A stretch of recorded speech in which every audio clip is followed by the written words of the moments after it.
A day in the life of a graphic designer. Hi everyone, welcome back to another video. Spend a moment with me as I design a POS banner for my client. A client reached out to me and she said she needs POS banner for her shop, and here is the process on when I was designing this POS banner. Thanks to all my subscribers that subscribe to my channel.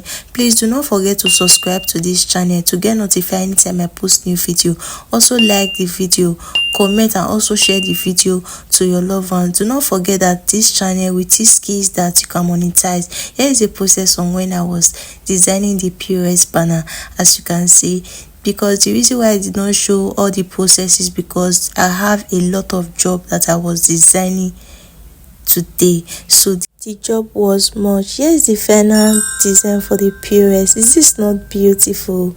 If you want to know how I designed this POS banner, comment on my comment section. I will post a video on when I design a POS banner. Subscribe to the channel to get notified anytime I post new video. Also drop a nice comment so that the algorithm will push out this video to more audience. See you in my next video.